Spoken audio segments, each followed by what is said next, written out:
Good morning, everyone, or afternoon, or whatever you're reading this, whenever you're watching this. Geez, what a morning.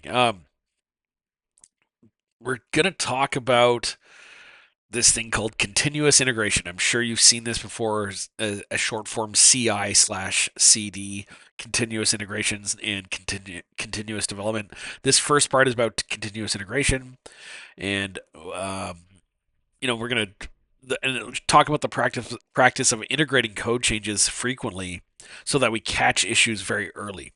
That lets us maintain high quality code and like move faster. So far, we've really been working in this little bubble of school and you're working on your own, but imagine you and three teammates each build part of a feature in isolation for days or even weeks at a time, right? You don't talk to each other, kind of isolated, you just have your spec. And when you finally merge your work, you could you could face major merge conflicts, which we all know is a real pain in the butt, especially in Git. You could have broken tests, incompatible changes, maybe the API is wrong, maybe you didn't follow the spec. Super painful process. And they sometimes call this integration hell, quote unquote. Well, continuous integration solve this by basically automating the integration. So every time someone pushes code, the system itself merges it into a central repo, runs the builds, runs the tests, and then tells you if something breaks. That way, like the problems are small, obvious, and easy to fix. It's kind of like OOP, where I can't remember in the first year that you took OOP, one of the professors made people, make sure that their code ran before they submitted it. It's a similar kind of idea, I guess. That was probably the first intro you had to CI. So really, at the heart of continuous integration is your source code version control system. You've used Git, you've used GitHub in previous assignments, so you know how essential Git is for tracking purposes. Um, that means we rely on Git to collect everyone's work, and then we layer on automated checks, code quality tests, linting, style reviews before new code ever gets merged. And just a little bit of history on that. I know, like most of you probably have only heard of Git, but there were tons of these source, source code control systems. In fact, the first one was called SCCS, source code control system, and that was in 1970s or 19 early 1970s. Then we had revision control system 82, CVS 1990-ish, and Microsoft came along. Surprisingly, you're probably all like, "Well, Git was like it's command line, pretty old." Well, no, there was something called Visual Source Safe, which was Microsoft's version. That was in the mid 90s, and then we got into more of the Git kind of thing with this thing called Subversion SVN. You might hear of this; it's still kind of running. Git was released in 2005. And before that, Microsoft's had something called Team Foundation version control, and you'll probably see a lot of these, like in real world usage, even the older ones, because sometimes it's hard to convert from BitKeeper to GitHub. Git was actually purchased by, GitHub was acquired by Microsoft, not Git itself, but Git supports Visual Studio obviously and Azure DevOps. So DevOps uses Git, and GitHub is effectively what Azure is. So I'll just do a quick review of the Git command line stuff for CI. Pardon me. And I like command line. I'm sure some of you have been using the integrated Visual Studio stuff, source control, which is just Git. But again, I like to use command line. So we'll just do a quick one. Git initiate, right? Obviously initializes the Git repository. Remember, this initializes it on your computer, not on GitHub. GitHub and Git are different things. Notice my terminal, by the way, it has some Git integration. The terminal I'm using is called OMyZSH, if you've ever seen this before. And it just changes what your terminal looks like, and it gives you some better, when you do ls commands. Let's see if you can like tab through things. I don't know. I just like how it kind of looks. What am I doing? There we go. Anyway, so notice it says here's the Git repo that we're in, right? Because I created one. I'm just gonna delete it, right? So git initiate, that starts a project. Git clone, so right, if you went to our um, GitHub repo or anywhere, when it doesn't have to be from GitHub as long as it's Git, and we get the URL for the clone and just type git clone, and this basically makes a copy of the repository on your system, right? Git add dash a. So let's just make a new repo here, and then let's say I add a README file, README MD, right?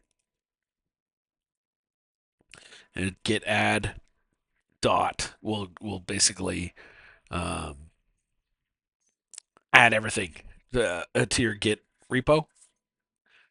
They call this staging a commit. I do git add dash a, that adds everything. This isn't committed yet. It just gets it ready to be committed. And then when we are ready to commit, we do git commit. I do /am, and then whatever the comment is, initial commit, and that stores it in our repo. On the note, the difference between git add and git commit is kind of important. Git add takes changes in your working directory, new files, modified files, deletions, and they place them into the staging area. Like sometimes it's called the index. And you can stage individual files or you can stage everything with dash a or a dot.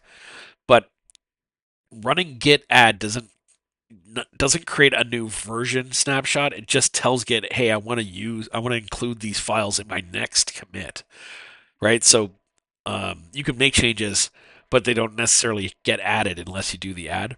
Git commit takes everything that's currently staged and then takes a snapshot of that and basically records it in your repository's history, right? So each Git commit gets a unique SHA-1 hash. I know that's a mouthful. Plus your message, right? Git commit dash m, blah blah blah. Anyway, just thought I'd tell you that. Another cool one, Git status. It will tell you what's going on within your branch. So, for example, if I add a new file, index.html, whatever, save it, and I go Git status, you can see it says on the main branch we have untracked files, index.html, nothing added to commit, but untracked files present or present, not present, right? So I can do this where I do git add dash a, and if I do git status now, you'll see there is a new file, and we're going to want to commit it when we're done screwing around with it. So then I do git commit dash am, added index.html, right? So now if I do git status, it should say everything is up to date, which we do, which it is. Git remote dash v. Oops, git remote dash v. Nothing. It won't show you anything in here for now. But git remote lists and manages remotes, basically other repositories you track, whether it's a different IP address or a URL or whatever it is. Another interesting one is git checkout. Now we don't have anything to check out, but what I want to show you is this branching, right? So git branch will tell us all of the branches that we have. In this case, we just have one. And if I do, let's say I don't want to screw up my main code. Here's my index, and I'm like, oh, I have a new idea for something, but I don't want to screw up index. I don't want to just delete it. I want to save it for later. So I want to add a new file, but I'm not sure what it's going to do. I do git branch development, and then if I go git checkout development, so git branch development creates a new copy of your main Git repo, and it places it under the branch called development. Then I can say I'd like to check out development. So I change it to development. You can see on my screen right here. I'll zoom it in a little bit. Oh, that's massive, right? So there's my development branch. Let's say I add a new file called about.html, and I say hello about,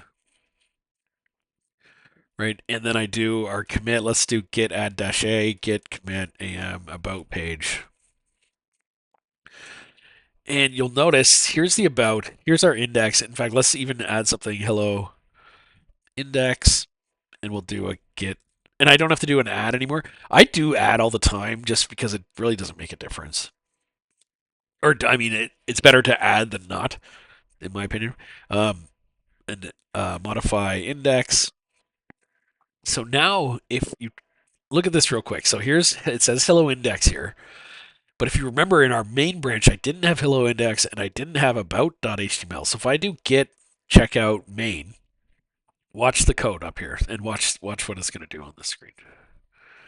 Right? So our about file is gone and our hello index is also gone in the actual HTML file. Right? So these are two branches. So if I go back, if I go git checkout development, you're going to see there's my about page again, and then there is my index. It's the same almost. I wouldn't say same.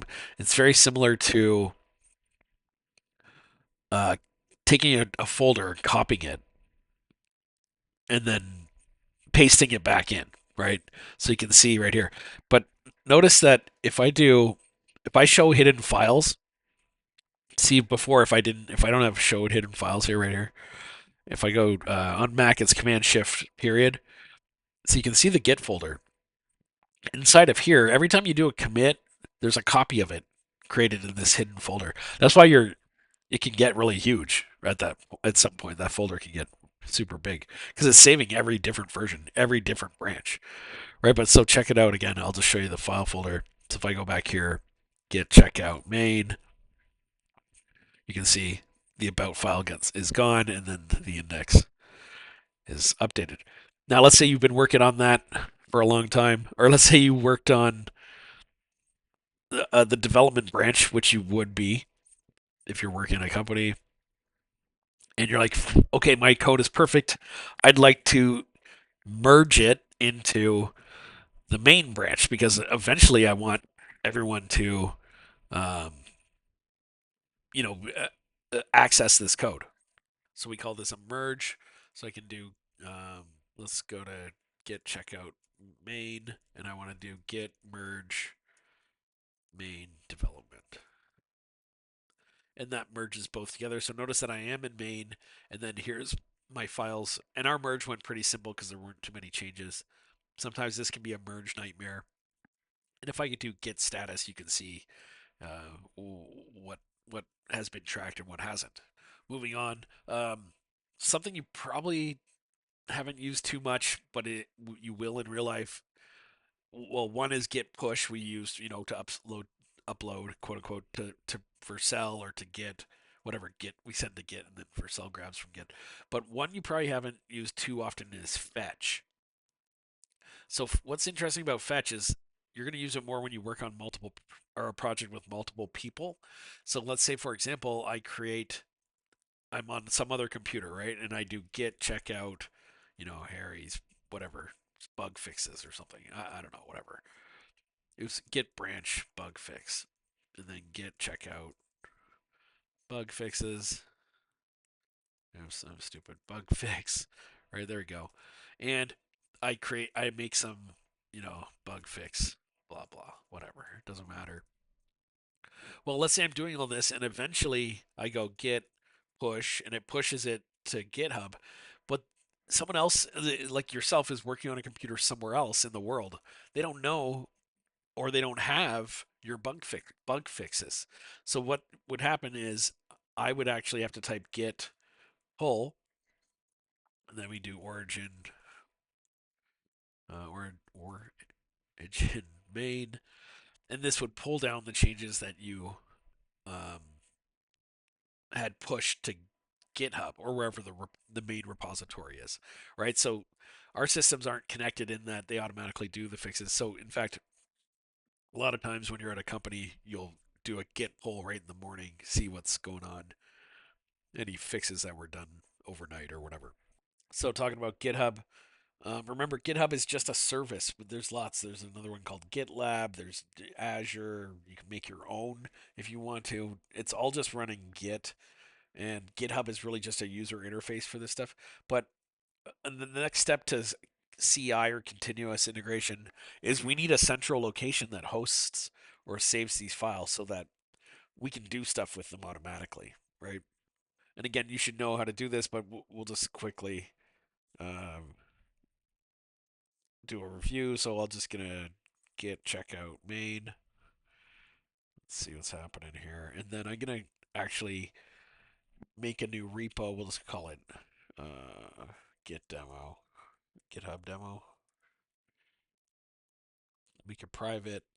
And then I'm going to create the repository. And this is kind of where people, I don't know if they screw up or if it's hard to understand, but if I just create this repository, it's completely blank, meaning there is no actual repository yet. The repository is on our computer, and we have to basically send it to GitHub. If I create an add, if I click this box, initialize this repository with add a README file, this will add a README file over here on GitHub, but it won't necessarily add it over here. Well, won't add it over here on your own computer, right? Because you got to think these two things. If I put an arrow in between these, this is your client computer, this is the server. And this can pose a problem. Some people will get merge conflicts because you already have a README over here. So typically I don't do that. And I'll say create repo. And very easily, you have to read between the lines sometimes because it says you can do two things here, right? So if you, like, I know everyone wants to do everything fast. I am the same. I don't know why I'm stuttering, but notice that this gives you a bunch of instructions, right? It says you can create a new repository on the command line on your computer, which would be over here, but we've already done that. Git initial blah blah, or we can push the existing repository, right? So what we want to do is push an existing repository, and they give us the code already. So it says git remote add origin, so we can add our. In this case, we're just telling our Git repo that we're going to add another repository, which would be GitHub. We can add lots of these and switch between them, but in this case, that's pardon me. That's where we're adding. That's the server, the remote server we're adding. This Git branch dash m main is kind of I don't know how to say this. It forces a rename effectively. So this renames whatever current branch we're on to make it main, called main, and then it forces it by doing a capital M. So if I did git branch dash m main and there was already a main, this would work. But if I did capital M, it would work, but it overwrites your old main. So be careful. I've seen students work in main and then then do this and get it from GitHub and do a pull and their branch is gone, which is sucks. But this is the same as doing something like dash dash move dash force, which overwrites your branch. But anyway, ours was already called main, so it's not a huge deal. Just be careful for that in the future. And then all we do is say we'd like to push our code up to GitHub. So when you do a push, it's basically uploading. If I refresh the page over here, you can see there is our code. Don't forget, um, our commits show everything that happened, right? So there's my initial commit, there's my added index, there's the about page, blah blah blah. If I do git branch or git sorry checkout bug fix, and I do git push, well, I can set the upstream to the origin, then do git push. Notice what happens in my on GitHub in the actual branches section. You can see there's my two branches, so I can look at the bug fix code and I can also look at the main code, but I do have to manually push it. Anyhow, a couple things to note that students sometimes forget. that hidden that hidden folder .git, it gets uploaded when you send your code, right? So that means I can see all of your commits or I can see other people's commits. Keep that in mind. So we call this I guess we call this hosting our code on GitHub, right? Whereas don't forget GitHub, GitLab, or even your friend's computer, as long as you have the IP address and the port's open, we can host our code anywhere that has a Git that has Git installed on the computer, right? Remember, Git and GitHub separate things. But GitHub is like a central location which allows us to hook up continuous integration, right? So let's take a look at what that is. Just as a note, I did have someone ask um, Parth Patel if how do I do a git squash? Well, git squash, I think I don't know if that's I think that we're referring to git rebase, and rebasing your git means taking all of the commit or taking any commit messages and merging them into one message. So, so there's a couple of reasons to do this. The main one is maintaining a clean and linear history by rebasing your favorite, your feature branch into main or vice versa. You avoid those extra merge commits that can clutter it or clutter the git log. So a straight line of commits makes it easier to follow when and why changes were made, right?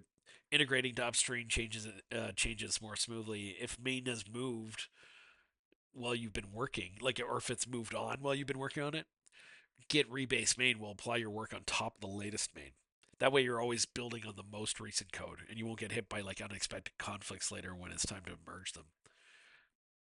You can with like git rebase dash I, you can reorder commits, squash. They call them squash, right? Because they're squashing them together, or fix up small oops commits. So I've done oops commits where I just maybe I screwed something. Maybe I accidentally committed, and I know it's like, well, how the hell did you accidentally commit?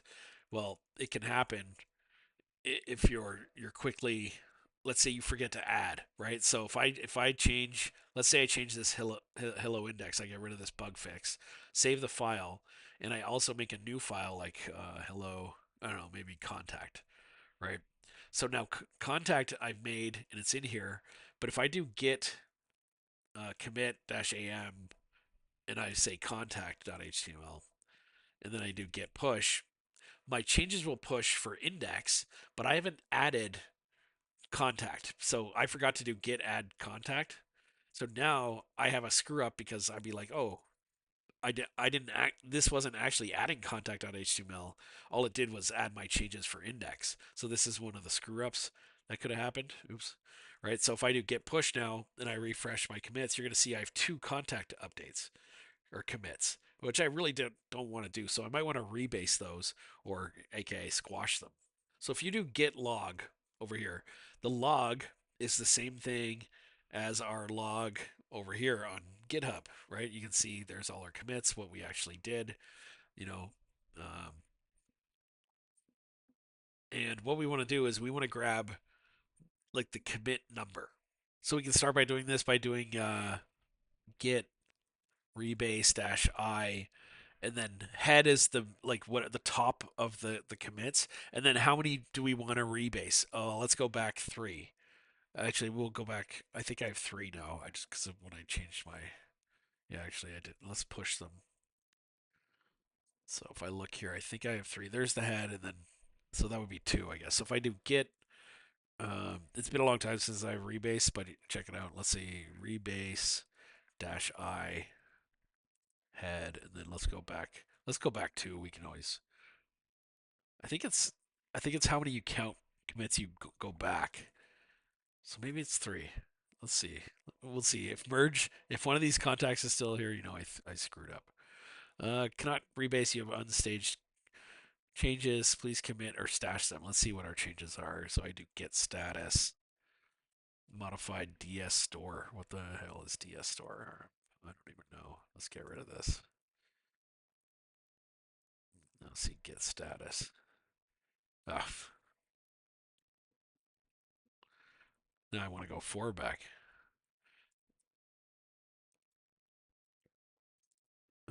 Git log.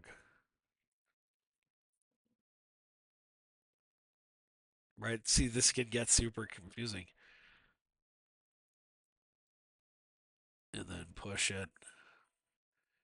All right, so there's my DS store. I don't know if I can. I wonder if I can't rebase. I wonder if this DS store gets changed because It's I might have to have a git ignore actually. So I think DS store is part of is a hidden file that Mac uses. So what I'm going to do is a quick git ignore, and I'm just going to put .ds store in here. So now this should ignore my stupid file. And we're going to do git add dash a, git commit am, git ignore, and then we'll push those changes. Okay, so let's see git status now. Everything looks good. Okay, so now let's try our rebase. We'll go 3 back. And we get this kind of command prompty thing, terminal. And basically in the editor that pops, you'll see like, pick and then whatever the commit is. So in this case, you can see, I'll refresh this page. So there's 4EA2F, right? So that's the first one. And then B46AD19, and then this one. So those are the three, why the git ignore, then git ds store were screw ups. So what I can do is I don't need to change anything, but we can change them if we want to in the editor that pops up, or we can just go ahead and rebase. So we can change this to, oops, we can change this to squash. I guess it was be insert. I hate squash, squash. And I guess I should explain a little bit better. So what's happening here is I'm picking this commit to be squashed into these two. So this will be like, I can change this to say, instead of saying ds store, which would be this, I could say, you know, fix ds store issue. I don't know, something like that. And then get out of the insert, and then we want to save this. Get out of this sometime. It's a pain, but exclamation mark gets you into the prompt, or period gets you into the prompt, and then you have to save.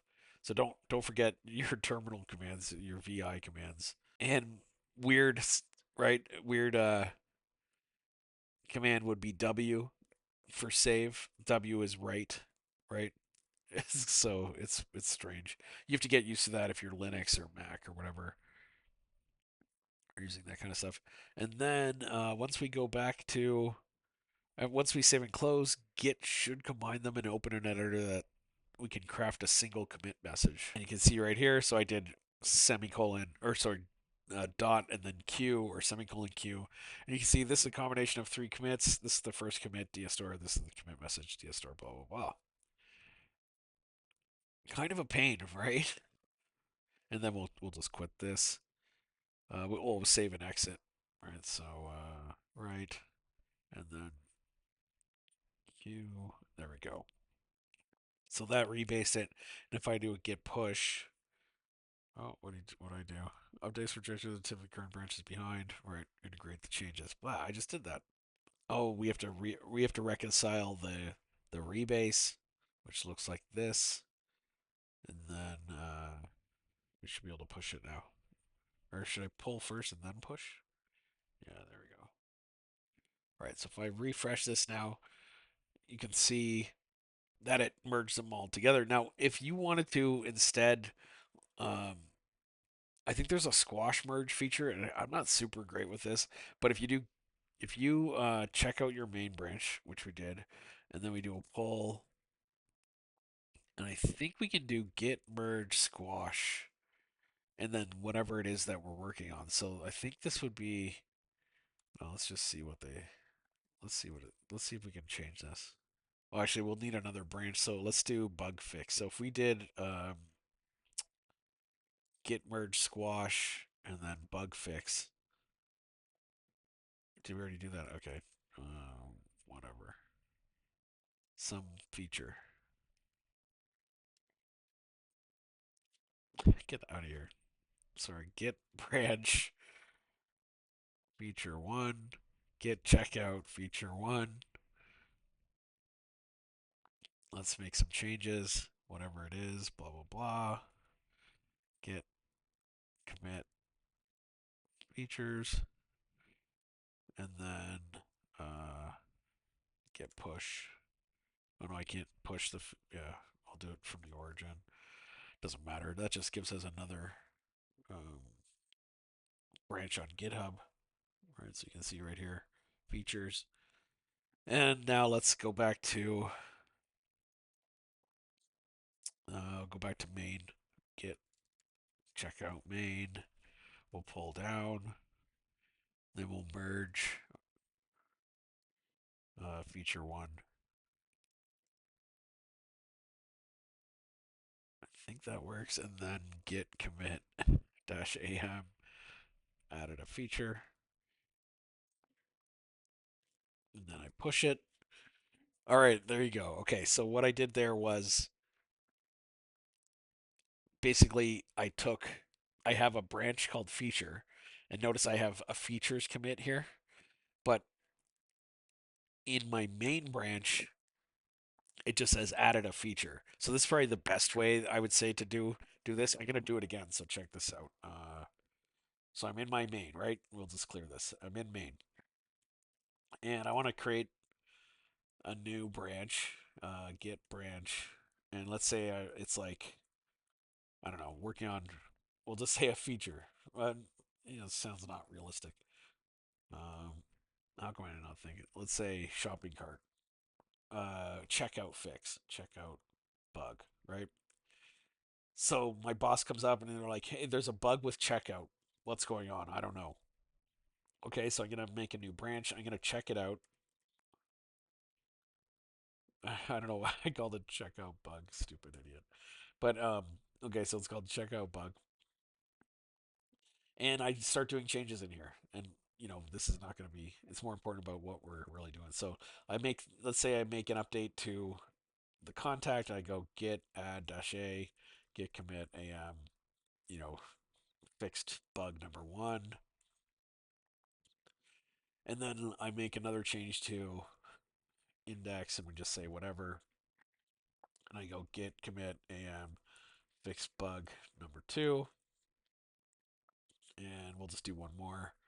In the about page, we'll just make a change, doesn't matter.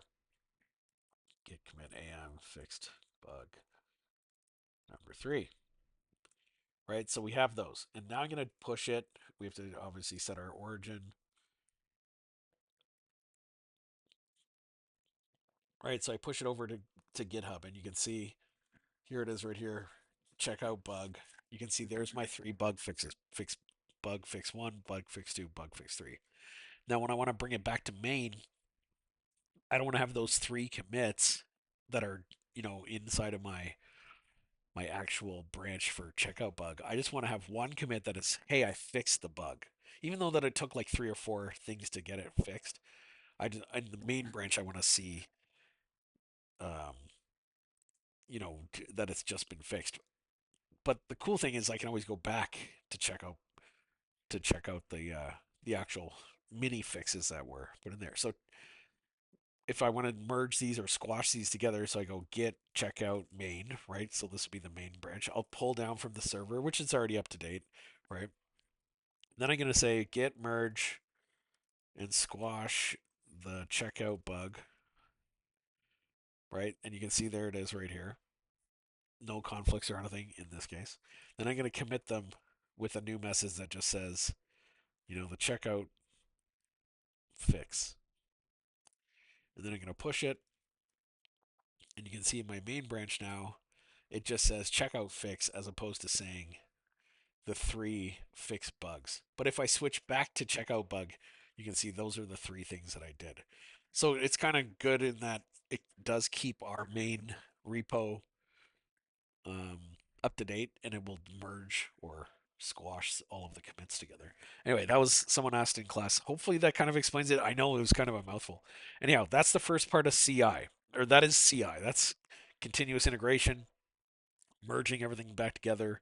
Um, so GitHub has a CI/CD platform built in. It's called GitHub Actions, and it runs workflows in this automated sequence of steps. And there's tons of different things that we can do with this, but I'll show you them later. What I just want to and this is going to be for the automated tests, the Cypress stuff, and all of that kind of stuff. But we're gonna do that down the road a little bit. There are some cool things in GitHub that you can do, and like every company uses. And again, we're gonna get into more detail shortly in part two, anyway.